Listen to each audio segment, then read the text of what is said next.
বাংলাদেশে একজন আর্টিস্ট তুরস্ক থেকে আসতেছে, তার অনুষ্ঠানে আমরা যেতে পারবো কিনা। যে এই তুর্কি সিরিয়ালে অভিনয় করে, সুলতান সুলেমান, তারপরে হুররাম সুলতান, তারপরে এই ধরনের এই যে ইউসুফ জুলেখা, এই ধরনের যে নাটক সিনেমাগুলো প্রচার করা হচ্ছে এবং ম্যাগাজিনে তাদের গল্প লেখা হচ্ছে, এগুলো পড়া বা দেখা যাবে কিনা। দেখেন, তুরস্ক আমি নিজেও সফর করেছি এবং সুলতান সুলেমানের কবর আমি নিজেও জিয়ারত করেছি, আলহামদুলিল্লাহ।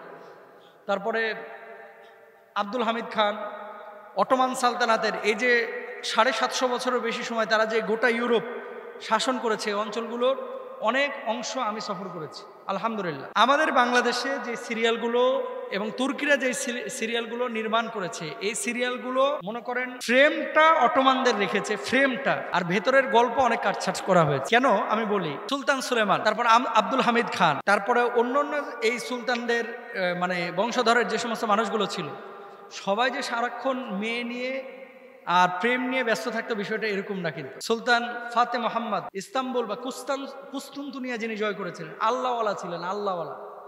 আল্লাহ রসুল বলেছিলেন যে আমার উম্মতের মধ্যে এক শ্রেণীর উম্মত আসছে যাদের হাতে কুস্তুনতুনিয়া মানে ইস্তাম্বুল বিজয় লাভ করবে।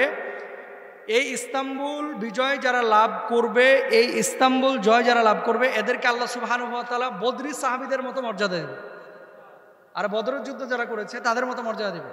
তো সুলতান ফাতে মোহাম্মদ, ওনারা কুস্তুনতুনিয়া জয় করেছে, ওনারা সেই মর্যাদা পাবেন। ওনারা আল্লাহওয়ালা ছিলেন এবং ইমানের জোরে না, মানে ইমানের জোরে কিন্তু তারা জয়লাভ করেছিলেন।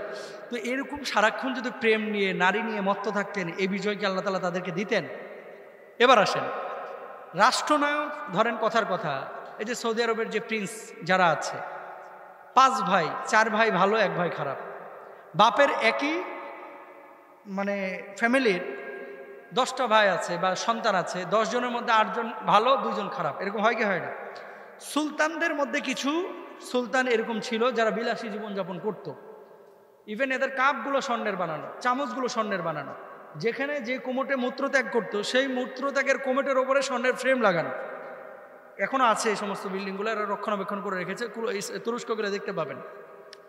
তো বিলাসী জীবনযাপন করেছে, এটা তাদের একান্ত নিজস্ব ব্যাপার। কিন্তু সমস্ত সুলতান বা এই অটোমান সালতানাতের পুরো সময়গুলো যে এভাবে কেটেছে, বিষয়টা কিন্তু এরকম না। আমর ইবনুল আস, আবু আইয়ুব আল আনসারী রাদিয়াল্লাহু তাআলা আনহু, নবীজি সাহাবী, তার বয়স ছিল 82 বছর, বুড়া হয়ে গেছে। ও যে নবীজি বলেছিল ইস্তাম্বুল যে জয়লাভ করবে তাকে বদরি সাহাবীদের মতো মর্যাদা দেওয়া হবে, এই 82 বছরের বুড়া সাহাবী ঘোড়া নিয়ে তুরস্ক চলে গেছে। সুবহানাল্লাহ বলবেন না? আরে একা না তো, ওনার সাথে আরো অনেক সাহাবী ছিলেন। সৌদি আরব থেকে তুরস্কের দূরত্ব মিনিমাম 3000 কিলোমিটার। কয় হাজার কিলোমিটার? 3000 কিলোমিটার ঘোড়াতে চড়ে গেছে ইস্তাম্বুল জয় করবে। উনি সাহাবী আবু আইয়ুব আনসারী রাদিয়াল্লাহু তাআলা আনহু সরাসরি নবীজিকে দেখেছেন। এই বুড়া সাহাবীদেরকে নিয়ে ইস্তাম্বুল জয় করতে পারে নাই, ওখানে খ্রিস্টানদের এত পাওয়ার ছিল। পরে ওনার কবরটা উনি ওসিয়ত করে গেছিলেন, যদি আমি এখানে শহীদ হয়ে যাই, আমার লাশটা আর ফিরে নিয়ে যাবে না ঘোড়াতে করে, আমাকে এখানেই দাফন করবা। এই জন্য আবু আইয়ুব আনসারী রাদিয়াল্লাহু তাআলা আনহুর এই কবর কিন্তু ইস্তাম্বুলের কিনারায়, তুরস্কে, অথচ নবীজির সাহাবী কত দূর।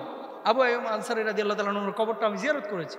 যেটা বলার উদ্দেশ্য, এই সুলতান সুলেমানের যে ক্যারেক্টার আপনারা দেখেন, এখানে কিছু গল্প সত্য, কিছু গল্প এখানে কাটছাট করা হয়েছে, কিছু গল্প প্রেম, রিলেশনশিপ, এগুলো এখানে ঢুকানো হয়েছে এবং এগুলো মানুষের মানে খোরাক তৈরি করার জন্য, মানুষকে একটু মানে আগ্রহ তৈরি করার জন্য, আকর্ষণ করার জন্য এগুলো করেছে। এগুলো সব কিছু বিশ্বাস করা যাবে না। আর আরেকটা বিষয় বলি, ইউসুফ জুলেখা নামে ওই যে কি সিরিয়াল চলতেছিল, এগুলো দেখবেন না, হারাম। এগুলো কি, কেন বলবেন যে হুজুর হারাম কেন? নবীদের চরিত্র এবং ক্যারেক্টার, ইউসুফ আলাইহিস সালামের চেহারা কেমন ছিল? মেয়েরা আপেল না কেটে হাত কেটে ফেলছে, এত সুন্দর ছিলেন ইউসুফ আলাইহিস সালাম।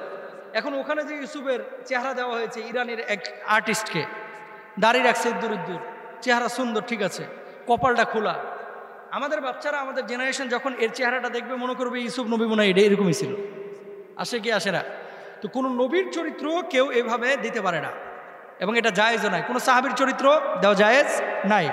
হ্যাঁ, গল্প আকারে প্রকাশের জন্য আপনি এতটুকু করতে পারেন যে ধরেন আপনি চেহারা বানাইলেন না, ছায়ার মতো কিছু বানাইলেন, অথবা চাদর দিয়ে একজন মানুষের আকার ধারণ করাইলেন, চেহারা দেখাবেন না, সেটা আপনি প্রেজেন্ট করতে পারেন এবং সত্য ইতিহাস যদি তুলে ধরা হয় এটা জায়েজ আছে। আর ইউসুফ জুলেখার প্রেম দেখাইতেছে ওখানে নাটকের মধ্যে, হারাম সম্পূর্ণরূপে, এগুলো দেখা যাবে না। ইরান থেকে আসলে আর সৌদি আরব থেকে আসলে সব কিছু জায়েজ হয়ে যায় না। এটা মাথায় রাখতে হবে। এই মানে 3-4 দিন না 5 দিন আগে দেখলাম কি পত্রপত্রিকায় এসেছে, সাঁতারের ড্রেস পরে এই ফ্যাশন করতেছে সৌদি আরবে, নাউজুবিল্লাহ বলেন। তো যা কিছু ওখান থেকে আসলেই সব কিছু জায়েজ হয়ে যাবে, বিষয়টা কিন্তু এরকম না।